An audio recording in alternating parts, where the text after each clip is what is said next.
How can I not think about it? I mean, I've been sitting here at lunch with you, which I knew was the reason you invited me in the first place, and all I'm sitting here and eating for is to get guilty with you, right?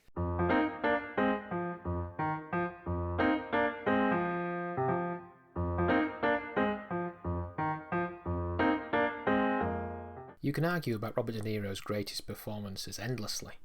Did Scorsese get the best out of him as an Italian-American criminal? Did Cimino give him the stage to impress above all others? Or did Mann offer him that defining role? For me, his most outstanding was indeed in a Scorsese film, but not as a mafia kingpin, taxi driver or boxer, but as a tragic sociopath in The King of Comedy. And I'm thinking as I'm sitting here now, well, maybe this is my big break. This is my big chance, you know what I mean? You don't just walk onto a network show without experience.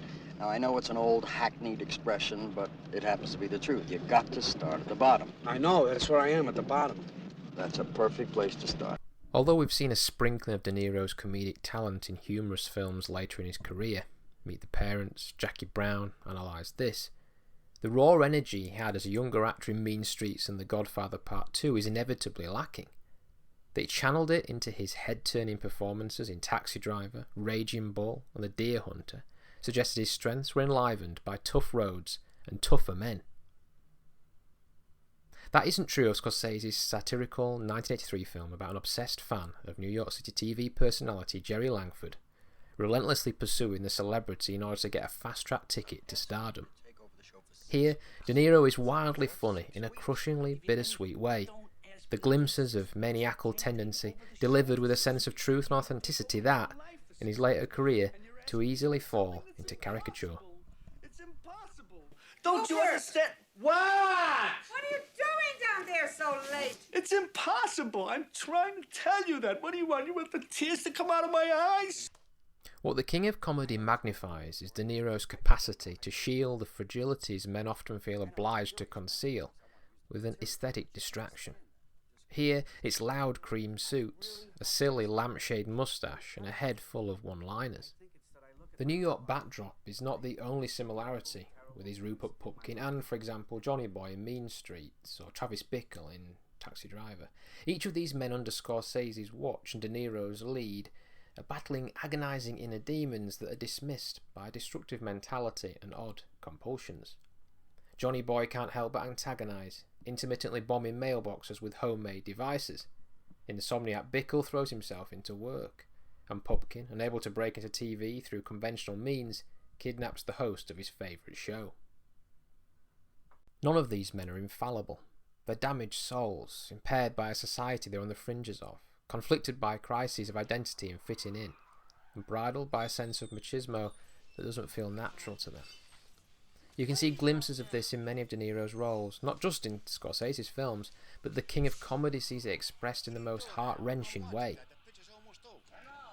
Indeed, the poignancy to the humour is so wonderfully understated. Pupkin shouting to his mother from the basement to be quiet when recording jokes to a cassette tape sees De Niro appear almost childlike in his stomping foot belligerence. The subtle reference to Psycho, Norma Bates' mother's ethereal off-screen voice chastising her son, is an amusing aside, as well as a handy reminder that Rupert, despite his well-meaning intentions, might have a wire or two out of place. Rupert Pupkin.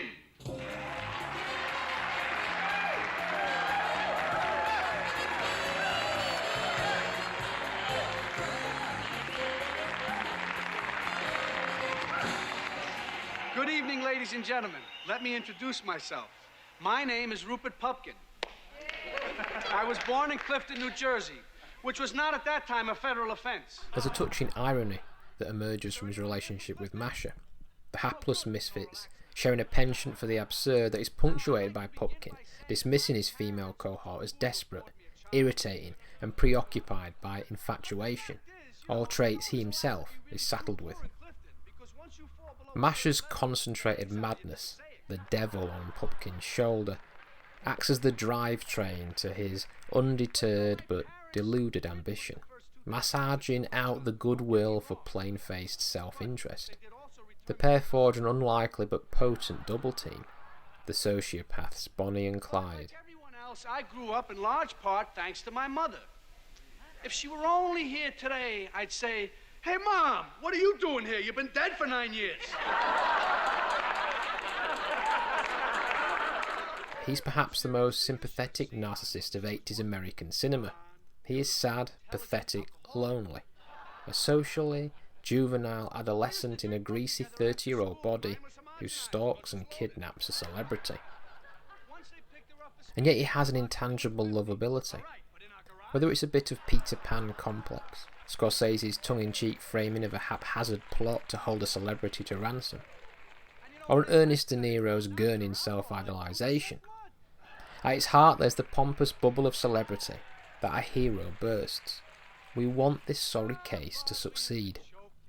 De Niro is responsible for an astonishing range of iconic performances, his talent putting him in an exclusive group of male actors who have left an indelible mark on contemporary American cinema.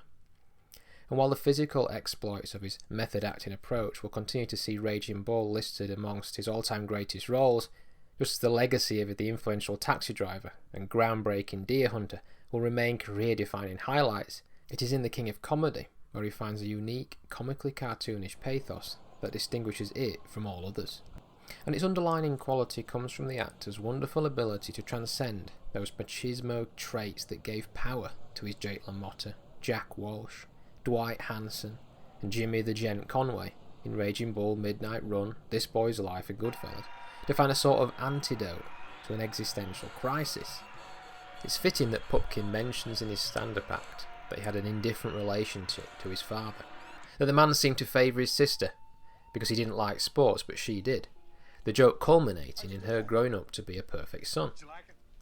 For an actor often recognised for rugged masculinity and virile bravado, the King of Comedy's Rupert Pupkin offers a delightfully unassuming diversion. Just because I made it big doesn't mean I'm going to forget about it. Come on, will you? Come on. Remember, I'll No call more you as soon as I'm... speeches. Come on. What's happening here? Take care of yourself. That's the same guy who was just now on television.